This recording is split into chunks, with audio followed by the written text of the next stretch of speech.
नमस्कार, मैं हूं प्रेम प्रताप सिंह। आप देख रहे हैं एबीपी लाइव। एबीपी लाइव में आपका स्वागत है। आज हम बातचीत करेंगे पूर्व केंद्रीय मंत्री कपिल सिब्बल जी से। कपिल सिब्बल जी, एबीपी लाइव में आपका स्वागत है। Thank you. सबसे पहला सवाल कि आपके पुराने मित्र और लंबे समय तक मंत्रिमंडल में आपके साथ रहे गुलाम नबी आज़ाद जी लगातार कांग्रेस पे हमलावर हैं, इस पे आप क्या कहना चाहेंगे? हम बिल्कुल इस पे कुछ नहीं कहेंगे, हम अपनी बात करेंगे, किसी और की बात हम क्यों करें। अब गुलाम नबी जी से सवाल पूछिए। जिस जिस तरह से उन्होंने कहा है कि कांग्रेस में केवल वही लोग टिक सकते हैं जो रीढ़ विहीन हो, इस पे क्या नहीं, आपको लगता है? मैं देखिए, ऐसा है कि कोई बात कहे, किसी और का बयान हो, उसने क्यों कहा, कैसे कहा, किस नज़रिए से कहा, वो उनसे पूछिए, मुझसे क्यों पूछ रहे हैं। अभी जो राहुल गांधी की सदस्यता गई है, उस पे आप क्या कहना चाहेंगे? मैंने तो पहले भी कहा है कि गलत है, बिल्कुल ये फैसला बिल्कुल गलत है, कानून के खिलाफ है। और ऐसा लगता है कि कुछ लोग चाहते थे कि इनकी सदस्यता जाए और वो हासिल कर लिया उन्होंने। हाई कोर्ट या सुप्रीम कोर्ट उनको राहत उनको दे, ये मेरी कामना होगी कि उनको राहत मिलना चाहिए। क्योंकि स्पीच हुई कर्नाटका में, केस फाइल हुआ सूरत में, जिनके खिलाफ जो कह रहे हैं कि मानहानि की बात हुई, तो वो तो तीनों मोदी है ना। तीनों मोदियों ने कोई याचिका फाइल नहीं की डेफेमेशन की, मानहानि की। तो जिनकी मानहानि हुई वो तो कोर्ट नहीं गए, जिसकी नहीं हुई वो कोर्ट गया है। अच्छा, वो कहता है कि साहब मानहानि इनकी नहीं हुई, मोदी ग्रुप की हुई है। ठीक है ना, क्योंकि मोदी बैकवर्ड हैं, मोदी बैकवर्ड भी नहीं है। और फिर कोर्ट को ये भी मालूम है कि जब तक तो 2 साल की सज़ा नहीं दी जाएगी तब तक सदस्यता नहीं जाएगी। ठीक है ना। तो ये सब थोड़ा सा मुझे इसमें लगता है कि दाल में कुछ काला है। अच्छा, जिस तरह से खास तौर पे उनके मकान को खाली कराया गया है, उस प्रक्रिया को आप किस तौर पे देख रहे हैं? क्या सही थी क्या? नहीं, देखो ऐसा है, खाली क्या, वो तो राहुल जी ने खुद खाली किया है। नहीं, लोकसभा से उनकी जैसे सदस्यता खत्म हुई वैसे ही देखिए, नोटिस जारी कर दिया है। सीधी बात ये है कि ये राहुल गांधी को टारगेट कर रहे हैं, शुरू से टारगेट कर रहे थे। ठीक है ना। और एक ही मानहानि का कदमा उनके खिलाफ थोड़ी ना है, कहीं है। अभी पटना में उनको कोई राहत मिली, आज ही मैंने अखबार में पढ़ा था। अच्छा। तो कई ऐसे मुकदमे, देखिए, ये सरकार चाहती है कि केवल कांग्रेस मुक्त भारत न हो, विपक्ष मुक्त भारत हो। तो राहुल गांधी तो एक अलग टारगेट कर रहे हैं। मुझे बताओ किसको नहीं टारगेट कर रहे हैं?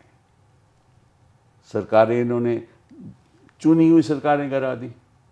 जो आम जनता ने सरकार चुनी, चाहे वो अभी मैं मध्य प्रदेश गया था, वहाँ इन्होंने सरकार गिरा चुके हैं। शुरू इन्होंने किया था उत्तराखंड में, आपको याद होगा। सरकार गिराई थी उत्तराखंड में। फिर अरुणाचल में इन्होंने गिराई, फिर हमें सुप्रीम कोर्ट में केस करना पड़ा, फिर स्टेटस को एंटे हुआ तो अरुणाचल में गिराई। इन्होंने अभी जो इलेक्शन होने जा रहे हैं कर्नाटका में, इन्होंने कर्नाटका में सरकार गिराई, इन्होंने मध्य प्रदेश में गिराई, फिर इन्होंने महाराष्ट्र में गिराई। और उधर गोवा में गवर्नर साहब को, Congress party single largest party थे, आपको याद होगा, तो उन्होंने किसी और को बुला लिया। तो ये इनका जो टारगेट है कि हिंदुस्तान में सिवाय भाजपा के कुछ और नहीं होना चाहिए। लेकिन उड़ीसा में बीजू जनता दल है, वहां तो उन्होंने कोई छेड़छाड़ नहीं की, इस पे क्या? तो उनसे पूछिए आप, क्यों नहीं छेड़छाड़। आप भी जानते हैं क्यों नहीं की।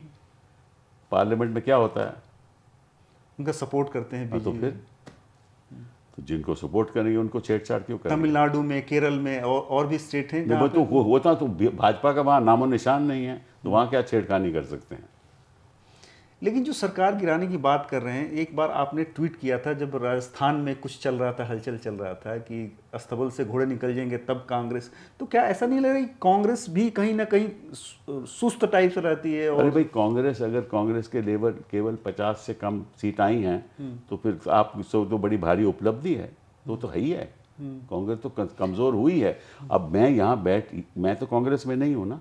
जब मैं कांग्रेस में था तो मैं टिप्पणी कर सकता था। अब मैं कांग्रेस में नहीं हूँ, तो मैं कांग्रेस के बारे में कोई टिप्पणी नहीं करूँगा, क्योंकि ये उनका अपना अंदरूनी मामला है। आपने उस समय भी ट्वीट किया था जब राजस्थान में मामला चल रहा था। तो मैं उस समय कांग्रेस में था। एग्जैक्टली। हाँ, तो मैं आज कांग्रेस में नहीं हूँ। ठीक है ना। अगर मैं, देखिए ना, जिस परिवार का मैं आज नहीं हूँ, मैं उसके बारे में क्यों कोई टिप्पणी करूँ? बिल्कुल नहीं करूँगा। मैं तो तानाशाही के खिलाफ हूँ, मैं तो भाजपा के खिलाफ हूँ, भाजपा की नीतियों के खिलाफ हूँ। तो बीजेपी ऐसा क्या कर रही है जो आपको ये तानाशाही लग बहुत रही बहुत ही है? अच्छे काम कर रही है।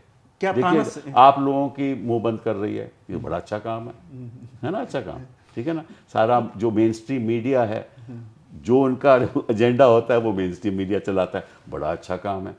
जहाँ जहाँ कोई विरोधी, कोई विपक्ष के लोग हैं, नेता लोग हैं, वहाँ ईडी भेज देते हैं। भाई मुझे अच्छे काम तो गिनाने दो, थोड़ा सा ठीक है ना? ईडी भेज देती है, बड़ा अच्छा काम है। जहाँ लगता है कि भाई सीबीआई के इसको फंदे में डालना है, तो वहाँ सीबीआई का नोटिस चल जाता है, बड़ा अच्छा काम है। झारखंड की सरकार हो, वहाँ गिराने में लगे हुए हैं। छत्तीसगढ़ की सरकार हो, वो गिराने में लगे हुए हैं। और जो मैंने आपको सारे काम बताए हैं, इन्होंने गिरी चुरी सरकारें गिरा दी, वो भी बड़ा अच्छा काम है।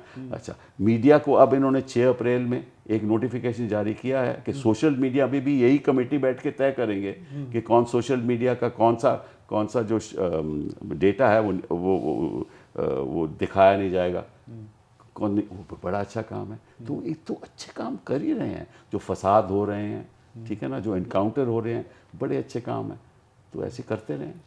अच्छा, इनकाउंटर का भी जिक्र किया आपने। उत्तर प्रदेश में हाल ही में जो अतीक वाला मामला हुआ, इस पे आप क्या, चूंकि एज ए लॉयर आप क्या कहना चाहेंगे? मैं तो कह दिया ना, देखिए ऐसा है कि कोई भी अगर आरोपी कस्टडी में हो, पुलिस का मतलब क्या है कि अगर आपके खिलाफ कोई मुकदमा है और आपकी पुलिस की कस्टडी है, तो पुलिस आपको प्रोटेक्ट करेगी, आपकी हिफाजत करेगी, यही पुलिस का मतलब है ना। तो ये क्या हिफाजत हो रही थी? 10:30 बजे रात को कौन सी मेडिकल इमरजेंसी थी कि उनको अस्पताल ले जाना पड़ा?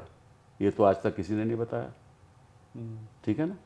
तो डॉक्टर जेल में क्यों नहीं गया? दूसरी बात, दोनों को कैसी इमरजेंसी थी? चलिए, मैं अतीक की इमरजेंसी होती है, दोनों भाइयों की इमरजेंसी हो गई कि दोनों को ले जाना पड़े।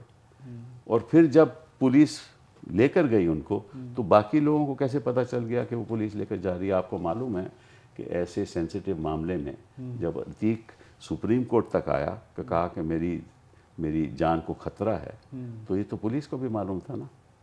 तो जिस आरोपी का जान का खतरा है, उसको आप रात को 10:30 बजे सबको बताकर अस्पताल ले जाते हो। ऐसे मामलों में तो क्या होता है कि किसी को पता भी नहीं चलता कि कैसे कोई अस्पताल पहुंचा है, अगर कोई इमरजेंसी हो भी। फिर उन्होंने कहाँ उनको उतारा? अस्पताल के गेट से कहीं दूर, गेट से नहीं मतलब कि दरवाजे से कहीं दूर उनको चलाया गया, मीडिया वहाँ साथ। एक तो ये बात। दूसरी बात कि जो तीनों लोग थे एक दूसरों को तो जानते नहीं थे, तो ये कैसे तीनों इकट्ठे वहाँ पहुँच गए? तीनों को खबर हो गई, एक दूसरे को तो जानते नहीं थे, और तीनों जय श्री राम बोलते रहे, तो कुछ लगता नहीं है आपको? लेकिन देखो ऐसा है, कोई भी गैंगस्टर हो, कुछ भी हो, कसब ने क्या क्या नहीं किया, तहस नहस कर दिया। मतलब एक टेररिस्ट आदमी बम्बई में आ गया, हमारे कई इनोसेंट लोग मारे गए, उसका भी ट्रायल हुआ, यूपीए की सरकार उसका भी ट्रायल हुआ, उसका भी ट्रायल हुआ। उसकी भी गोली मार सकते थे, और उसका ट्रायल हुआ। उसके पास वकील नहीं था, सरकार ने वकील दिया। तो अगर आप किसी के विरोध में हो, फिर उसके बाद आप बयान देते हो कि देखिए मैं कितने लोग खुश हैं, और फिर उस पर खुशी मनाई जाती है। ये लोकतंत्र में नहीं होता ऐसे। लेकिन ऐसा भी तो नहीं होता है कि जो कसाब को सुप्रीम कोर्ट फांसी दे दे और देश के बहुत सारे लोग चले जाएं रात में, आधी रात सुप्रीम कोर्ट खुलवाने, कसाब वाले मामले में जैसे गए थे, चर्चा होती है। तो कोई वकील गया होगा, इसमें मुझे क्या लेना देना है? मैं तो आपको केवल बता रहा हूँ कि संविधान बना किसके लिए था, कानून बना किसके लिए था। अगर आप किसी मामले में फंस जाओ, तो आपको कोई गलत कानून का दुरुपयोग करे, तो आप कहोगे ना कि मेरे कानून के मुताबिक मुझे सजा मिलनी चाहिए। सही है, ठीक है ना? तो ये कानून के मुताबिक सजा मिली थी उसको। सजा तो मिली थी कानून के अनुसार, लेकिन जो मिल गई थी सजा, जो पहले मिली नहीं, थी, मैं भी कह रहा हूं, हाई कोर्ट वाला, नहीं, अभी जो नहीं, ये जो घटना हुई, ये तो सजा नहीं है, ये तो क्या है? ये अपराध है, ये तो क्राइम है, ये मर्डर है। हाँ, करेक्ट। तो इन्होंने ऐसा होने क्यों दिया? सवाल तो ये उठता है ना। दूसरी बात ये कि जब ये इनको जब उसके बेटे को तो इन्होंने एनकाउंटर कर दिया, उसके बेटे का, ठीक है ना, हालांकि पता नहीं वो नेशनल सिक्योरिटी थ्रेट है ये नहीं मैं जानता, उसका तो एनकाउंटर कर दिया, तो इसको क्यों नहीं, इसके ऊपर क्यों नहीं गोली चलाई इन तीनों के ऊपर पुलिस ने, जब ये देख रहे थे इसको, और वो हथकड़ी उनको लगाई हुई थी अतीक को और उसके भाई को, और जब वो आया मारा तो इन्होंने पुलिस को निकालनी चाहिए ना पिस्तौल और मारना चाहिए था ना, इन्होंने कुछ नहीं किया। और दूसरी बात, जब जब ये अपराधी पकड़े गए तो इन्होंने जुडिशियल कस्टडी में भेज दिया। कभी आपने ऐसा सुना? इनके पास हथियार थे, हथियार 7 लाख से ज़्यादा कीमती हथियार थे, विदेशी हथियार थे। हाँ विदेशी हथियार थे ना, सुना है कि वो तुर्की से आए थे। हाँ तुर्की से आए थे, विदेशी हथियार थे, बड़ी कीमती थे, तो तफ्तीश तो पहले होनी चाहिए थी पुलिस कस्टडी में, तो वे हथियार मिले कहाँ से? ठीक है ना, इन्होंने जुडिशियल कस्टडी में भेज दिया, तो लगता है कि सब कानून के मुताबिक हो रहा है। लेकिन एक सवाल, ये तो आपने सही कहा, लेकिन दूसरा तरफ ये भी सवाल खड़ा होता है कि जब उमेश पाल की इन्होंने दिन दहाड़े बमबारी की, तो ठीक है, इनको कड़ी से कड़ी सजा मिलनी चाहिए, मौत की सजा मिलनी चाहिए, अगर ये दोषी पाए जाएं तो इनको ट्रायल होना चाहिए ना। लेकिन तब विपक्ष की ओर से सवाल नहीं खड़ा किया ये किस चीज़ की विपक्ष की? देखो, विपक्ष की ओर से तभी सवाल खड़े होंगे जब बिना कानून के किसी ऊपर कुछ काम हो, तो ठीक है ना। इनको ये पकड़े गए तो हम तो कहते हैं ये जो तीनों लोग हैं जिनको जो पकड़े गए इनको कड़ी से कड़ी सजा मिलनी चाहिए, और अगर अतीक जिम्मेदार था उनको कड़ी से कड़ी सजा मिलनी चाहिए। हम तो उसके पक्ष में हैं, उसके खिलाफ थोड़ी ना है। कोई भी ऐसा हो, कोई ऐसा कानून का आपके अनुसार ये लॉ के अनुसार चले देश, संविधान के अनुसार, आपके अनुसार नहीं है? नहीं मतलब जो अभी आपके अनुसार नहीं चल रहा है, आप तो जर्नलिस्ट हो ना, मतलब आपका ये कहना है कि अभी नहीं चल रहा है ये, मतलब जो है अपने मेरा कुछ नहीं जो कहना। आपने अभी कहा कि तानाशाही के हम खिलाफ हैं। देखो ऐसा है ना, मैंने आपको कुछ फैक्ट्स आपके सामने रखे, एग्जाम्पल रखे, आप समझते हो कि ठीक है तो ठीक है, चलाओ एग्जैक्टली, हाँ बोल दो आप मीडिया आजकल बोल रहा है बिल्कुल ठीक हो रहा है।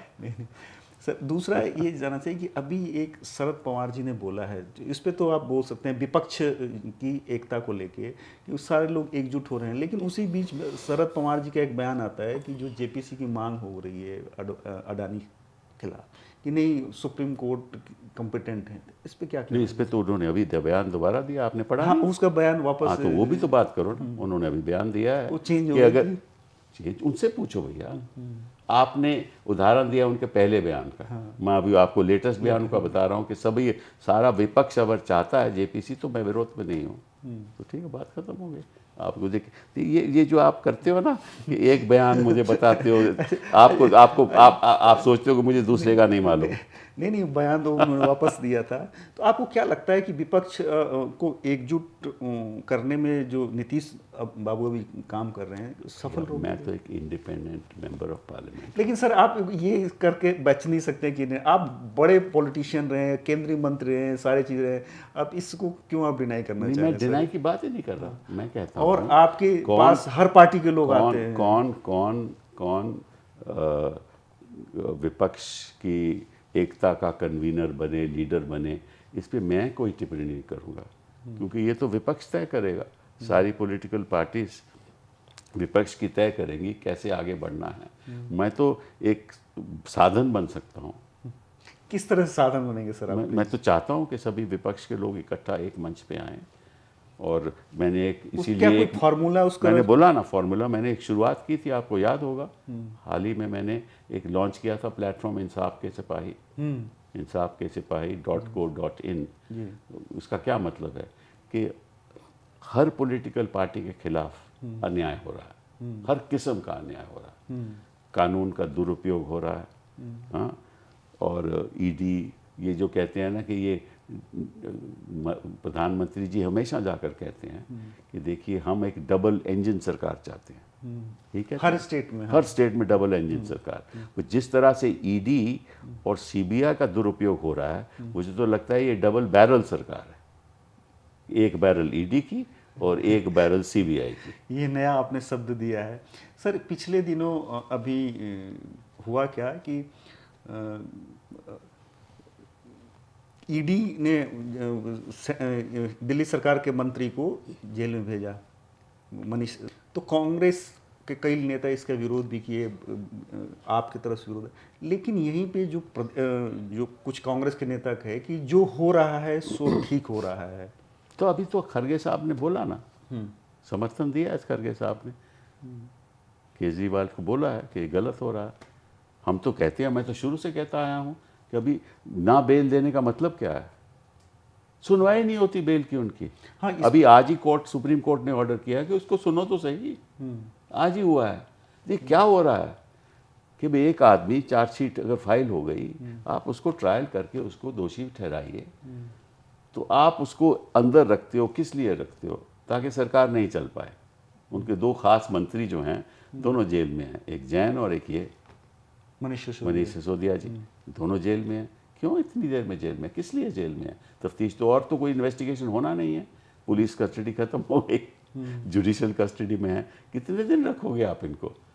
तो ये भी एक, मैं समझता हूँ, कानून का दुरुपयोग है, क्योंकि हर जगह इनके बड़े बड़े अफसर पहुंच जाते। आप तो दिल्ली में भ्रष्टाचार के खिलाफ वो माहौल बना, कांग्रेस की सरकार के खिलाफ माहौल बना के सत्ता में आई थी, अब वही भ्रष्टाचार में फंसती हुई नजर आई। इस पे पता नहीं, देखो ये भी आपका गलत बात है। अभी तो आरोप है ना, नहीं वो एक आपने भी तो कांग्रेस पे आरोप ही लगाया था, सेंट्रल गवर्नमेंट पे, स्टेट गवर्नमेंट, शीला जी पे। मैंने कांग्रेस में, आप पार्टी ने, हाँ आप पार्टी हाँ, ने तो बिल्कुल गलत, बिल्कुल गलत आरोप लगाए थे, लेकिन आज तो कोई आरोप प्रूफ नहीं हो पाए। नहीं, वो बिल्कुल गलत था।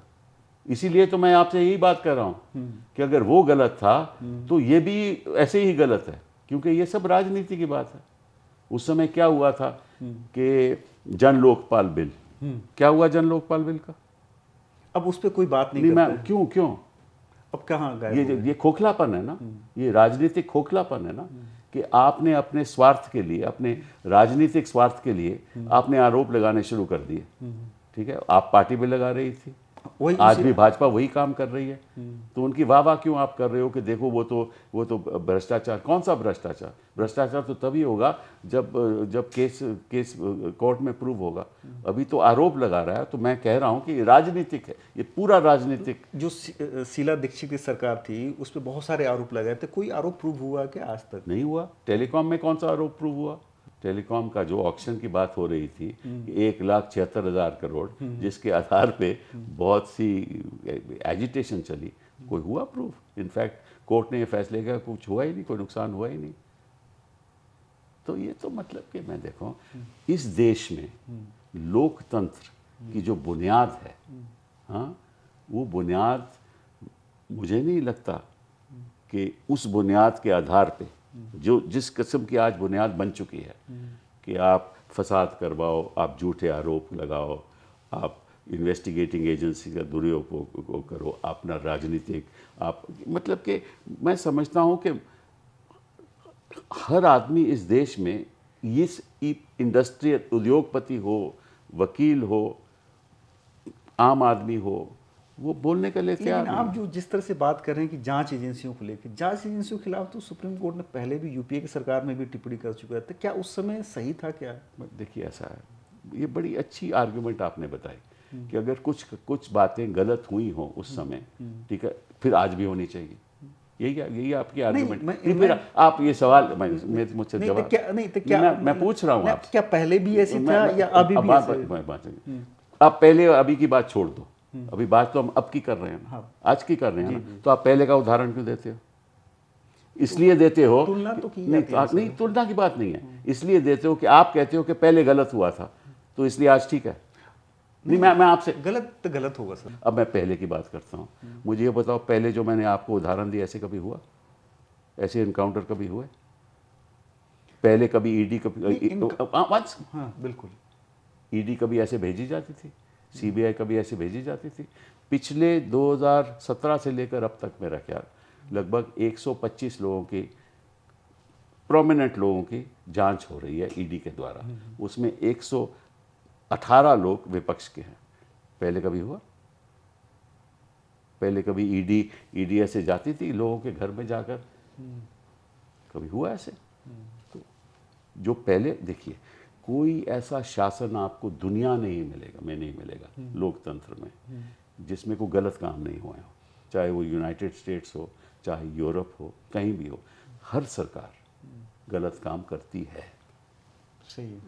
इसमें कोई दो राय नहीं है। अच्छा, कोई सरकार हद से पार करते है गलत काम, कोई सरकार ढांचे को ही बदल देती है, कोई सरकार अपनी इतिहास की किताबों को बदल देती है, कहते हैं, ठीक है ना। कोई सरकार मतलब कि मीडिया को कैप्चर कर लेती है, कोई सरकार सारी इंस्टीट्यूशंस को कैप्चर कर लेती है, कोई ऐसी सरकार होती है तो गवर्नर्स पहले कहते हैं मैं आरएसएस का हूँ, बाद में मैं गवर्नर हूँ। वाइस चांसलर की मैं आपको इतिहास बताऊं, हिंदुस्तान के वाइस चांसलर का, आप दंग रह जाओगे। तो कहने का मतलब यह है कि आप पुराने ज़माने से तुलना, आज एजिटेशन अगेंस्ट करप्शन हो सकता है। हमने कभी किसी को बंद किया ऐसे? आप नहीं किया ना। उस समय फ्री था, मीडिया फ्री था, हम रोज आते थे, जवाब देते थे, हमारे प्रधानमंत्री जी जवाब देते थे। आज ऐसे हो रहा? तो आप पुरानी बातों की तुलना ना करो, जो गलत है वो गलत है। अभी आपने गवर्नर की बात किया, तो गवर्नर में अभी पूर्व राज्यपाल सतपाल मलिक जी ने कुछ बयान दिए हैं वो पुलवामा को लेके, उस पर कुछ आप कहना चाहेंगे? नहीं, मैं क्या कहना चाहूँगा, उन्होंने कुछ सवाल दिए हैं और उन्होंने ऐसी ऐसी बातें देश के सामने रखी हैं जिनका जवाब सरकार के द्वारा आना चाहिए। लेकिन जो जवाब हमारे गृह मंत्री जी ने दिया है वो ये कहा है कि उस समय उन्होंने ये बात क्यों नहीं रखी, ये भी उन्होंने कहा है ना। हाँ। लेकिन उसका भी जवाब दे दिया सतपाल मलिक ने कहा कि मैंने तो उस समय बात रखी थी, लेकिन मुझे बोला गया कि आप चुप रहो। टीवी चैनलों में बयान दिया था। ठीक है ना, दिया ना। तो खैर उसमें मैं पढ़ना नहीं चाहता, लेकिन इतना ज़रूर कहना चाहता हूँ कि अगर ऐसा गंभीर मुद्दा देश के सामने आता है तो कोई ना कोई तो जवाबदेही होनी चाहिए ना। तो इसके लिए विपक्ष क्यों नहीं एकजुट हो गए अपना यार, विरोध दर्ज करे? मैं तो एक इंडिपेंडेंट नहीं हो रहा है, विपक्ष रोज बोलता है, लेकिन ये पार्लियामेंट खुद नहीं चलने देते। ये भी एक बड़ी नई चीज़ है कि सत्ता पक्ष के लोग खुद चाहते हैं कि पार्लियामेंट नहीं चले, रोज खुद, और 2 मिनट में स्पीकर साहब adjourn कर देते हैं, चेयरमैन साहब adjourn कर देते हैं। ये भी एक नया पहले कभी हुआ कि फाइनेंस एक्ट में आप कोई और कानून डाल दो जिसका फाइनेंस से कोई ताल्लुक नहीं है, उसको पारित करा लो?